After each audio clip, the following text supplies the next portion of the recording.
बाकी एक चीज मुझे लगा कि यार इसमें पीछे आपको स्पीकर भी मिल रहे हैं जो कि आपको यूजुअली मॉनिटर्स के अंदर नहीं मिलते हैं, एंड काफी अच्छा आउटपुट जो है वो यहाँ पे स्पीकर्स दे रहे थे। तो एक बार आप स्पीकर की साउंड सुनो। क्या हाल चाल, आई होप आप सब बहुत ही बढ़िया हो गए। तो कहते हैं नई शुरुआत और आज एक और नया प्रोडक्ट जो कि आता है Ziptronics की तरफ से।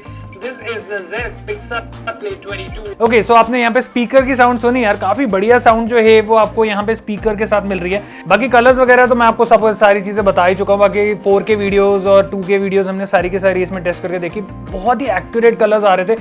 कहीं से भी मुझे ओवर ब्राइटनेस या लो ब्राइटनेस का जो फील है वो यहाँ पे नहीं मिल रहा था। मैंने एक पूरी ब्लैक स्क्रीन भी यहाँ पे चला के देखी ताकि मुझे पता चल सके कि कहीं पे कोई वाइट स्पॉट्स जो हैं वो तो नहीं आ रहे स्क्रीन के अंदर।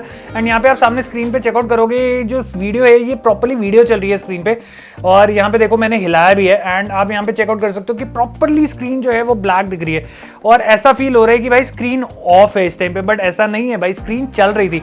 तो बहुत ही बढ़िया पैनल जो है वो यहाँ पे दिया गया है, जिसमें आपको हर जगह पे एक्यूरेट नंबर ऑफ कलर्स जो हैं वो देखने को मिल जाते हैं।